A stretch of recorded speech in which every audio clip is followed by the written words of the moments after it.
அண்மை செய்தி. EOS-8 புவி கண்காணிப்பு செயற்கைக்கோளுடன் இன்னும் சற்று நேரத்தில் விண்ணில் பாய இருக்கிறது SSLV D3 ராக்கெட். குறைந்த எடை கொண்ட செயற்கைக்கோள்களை விண்ணில் செலுத்துவதற்காக இஸ்ரோ வடிவமைக்கப்பட்ட SSLV D3 ராக்கெட் இன்னும் சற்று நேரத்தில் விண்ணில் பாய இருக்கிறது. இதை பற்றின மேலும் விவரங்களையும் அது செய்தியாளர் பாண்டியராஜன் வழங்க கேட்கலாம். பாண்டியராஜன் வணக்கம். விவரங்கள் என்ன பகிரலாம்?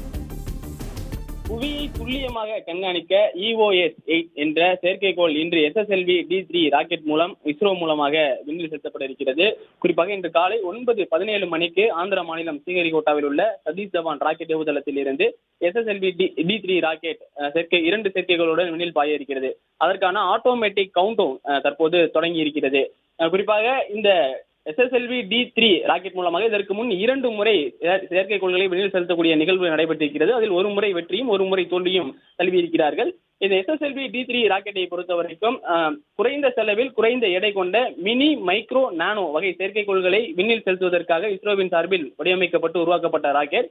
இந்த ஸ்மால் லான்ச் ஆஃப் எக்யூப்மெண்ட்ஸ், அந்த சிறு வகையிலான செயற்கைக்கோள்களை விண்ணில் செலுத்துவதற்காக இஸ்ரோவினுடைய தயாரிப்பில் மிக குறைந்த செலவில் அதிக அளவிலான செயற்கைக்கோள்களையும், அதாவது ஒன்றுக்கு மேற்பட்ட பல செயற்கைக்கோள்களை இந்த ஒரே விண்ணில் செலுத்தும் முறையின் மூலமாக நம்மால் அந்த செயற்கைக்கோள்களை நிலைநிறுத்த முடியும்.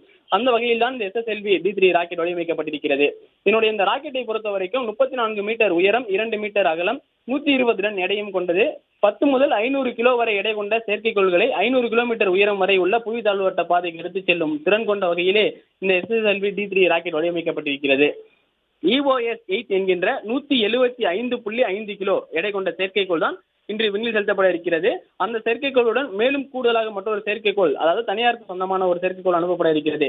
SRO-0 டொமோசாட் என்கின்ற வெளியிடப்பட்டிருக்கக்கூடிய ஸ்பேஸ்கிஸ் இந்தியா என்ற நிறுவனத்தினுடைய ஒரு செயற்கைக்கோளும் 475 கிலோமீட்டர் உயரத்தில், அதாவது புவி தாழ்வட்ட பாதை என்று சொல்லப்படக்கூடிய 475 கிலோமீட்டர் அந்த சுற்றுப்பாதையிலே நிலைநிறுத்தக்கூடிய அந்த பணியை இன்று இஸ்ரோ மேற்கொள்ள இருக்கிறது.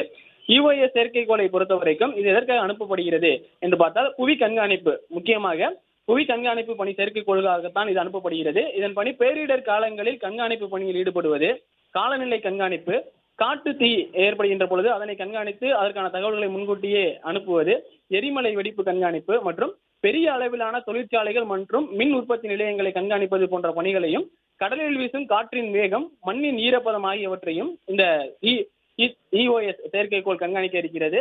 குறிப்பாக இமாலய மலைப்பகுதிகளில் இருக்கக்கூடிய பனிப்பொழிவு ஆகிய தரவுகளையும் திரட்டி ஒட்டுமொத்த தகவல்களாக இஸ்ரோக்கு வழங்கக்கூடிய வகையிலே இந்த EOS செயற்கைக்கோள் வடிவமைக்கப்பட்டிருக்கிறது.